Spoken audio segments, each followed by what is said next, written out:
Ayan guys, for today's video, tuturuan ko po kayo mag-sort ng copy. So, ganito lang yan. Hanapin mo yung mga itim-itim. Yan, mga crack na copy. Hanapin mo yung kasi iba ang lasa niyan pag may mga itim-itim eh. Yan, hanapin mo yung mga ibang kulay. Itong copy na to ay tinatakong tawagin ay tibuli. Ito ay unsorted pa. Galing kasi ito sa Mindanao, mga farmer, kinuha mismo sa mga farmer.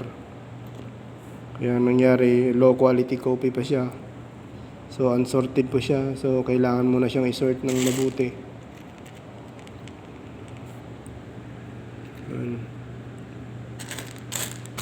Napakahirap pala i-sort nito guys.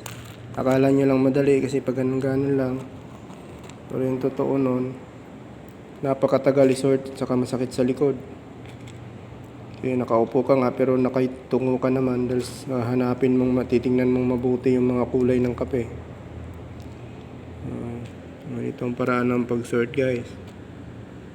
Titingnan mo kung meron pa ba siyang mga kape na iba ang kulay. Pag may napansin kayong ibang kulay, ayun, kukunin mo.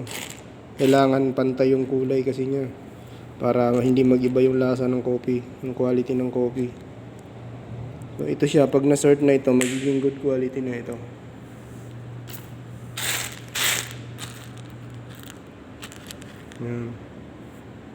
Yan, napakarami ko na na-sort yan. Yan, tapos na-sort yan, tingnan nyo yung kulay. Yan, halos pantay na siya. Hindi gaya pag mga unsorted pa siya. Ito yung unsorted. Ang daming itim-itim. Yan, unsorted yan. So, tip lang guys, ang tawag pala sa sort, sa rose na to is medium dark. So, ito pala yung mga napagpilian na, itong mga natanggal galing sa unsorted.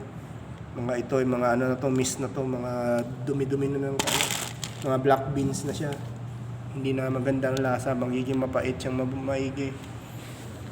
So ayan, pag na-sort na guys, kailangan kasi siyang i-sort para maging good quality siya. Pipiliin yung may mga crack, yung hindi buong beans.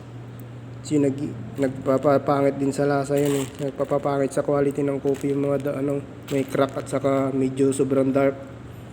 Yung sunog kung tawagin. Yan, pipiliin mo. Meron namang iba dito, hindi siya sunog. Baga normal color niya, black talaga ang normal color niya. Kasi siya, overripe siya na kape, tapos naluto, ayun, nagiging black siya.